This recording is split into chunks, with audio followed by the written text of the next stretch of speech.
Hello ભક્તો, જય શ્રી કૃષ્ણ, સુપ્રભાત. કેમ છો બધા? આજે આપણે ગઈકાલની ક્રમશઃ વાતમાં આગળ વધીશું.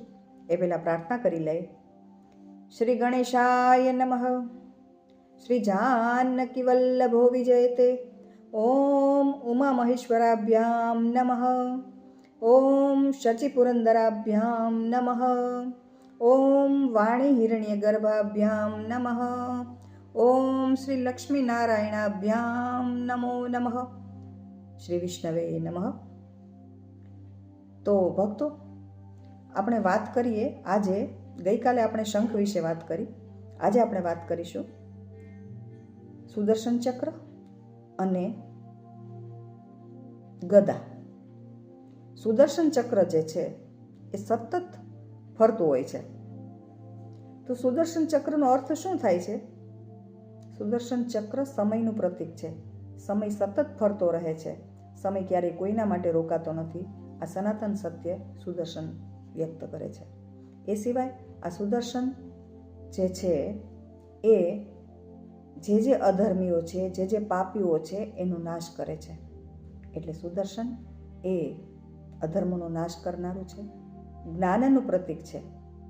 બરાબર? તો આ જે સુદર્શન ચક્ર છે એ જે લોકો ધર્મમાં માને છે, સત્યમાં માને છે, એને સહકાર આપે છે, મદદ કરે છે અને અધર્મીઓનો તે નાશ કરે છે.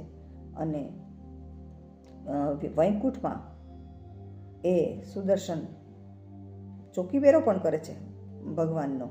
એટલે આ જે છે એ સમયની ધારા જે છે એ બતાવે છે. અને એક અર્થ એવો પણ આપણે એનો કરી શકીએ કે સુદર્શન ચક્ર મન ઉપરનો અંકુશ, એવો પણ એનો અર્થ થઈ શકે છે. અને બીજો અર્થ એવો પણ આપણે કરી શકીએ કે શુદ્ધ વિચારધારાનું પ્રતીક છે. જ્યાં જ્યાં વિચારધારામાં અશુદ્ધિ આવી, પછી વર્તનમાં આવીને પછી પાપ શરૂ થયા ને પછી પતન થયું ને, તો સુદર્શન ચક્ર એને છોડે નહીં. એટલે શુદ્ધ વિચારધારાનું પ્રતીક છે. મન ઉપર અંકુશ રાખવાનું પણ પ્રતીક છે. ધર્મનો ઉપર વિજયનું પ્રતીક છે. એટલે આ સુદર્શન ચક્ર એ ભગવાનના સતત એના હાથમાં હોય છે. એ દર્શાવે છે કે જે લોકો આ રીતે જીવશે એની સાથે મારું સુદર્શન એને મદદરૂપ થશે. બીજી છે ભગવાનની ગદા. એનું નામ છે કૌમુદકી. કૌમુદકી ગદા. ગદા શેનું પ્રતીક હોય? શક્તિનું. તો એ ગદા એ બતાવે છે કે વિષ્ણુ ભગવાન એવા શક્તિશાળી છે, અથવા તો ભગવાનની ગદા એવી શક્તિશાળી છે કે જે દરેક ભક્તોનું રક્ષણ કરે છે. દરેક ભક્તોના રક્ષણ માટે, અધર્મીઓનો નાશ માટે, અસત્યને દૂર કરવા માટે એ સતત સક્રિય રહે છે. એટલે ભગવાન હાથમાં જ ગદા રાખે છે. જેણે એના ભક્તોને હેરાન કર્યા એને આ ગદાથી એનો ઉપયોગ કરશે.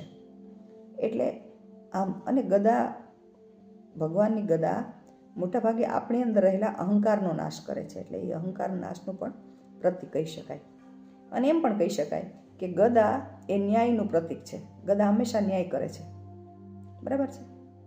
તો આ ગદાના પણ આટલા બધા અર્થ થાય છે.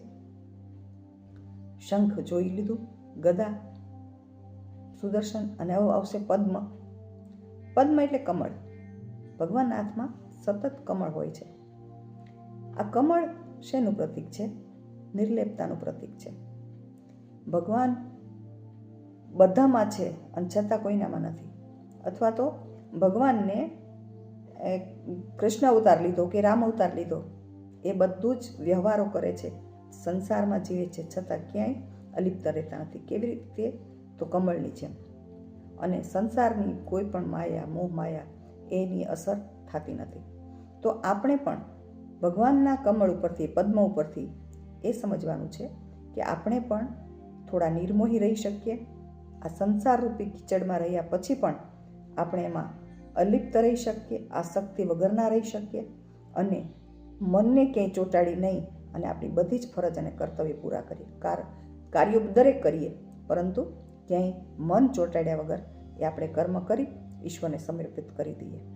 તો આ જે પદ્મ છે ને એ પવિત્રતાનું પ્રતીક છે, નિર્મળતાનું પ્રતીક છે, સુંદરતાનું પ્રતીક છે. તો આપણું પણ મન આપણે એટલું કમળ જેવું સુંદર બનાવીએ.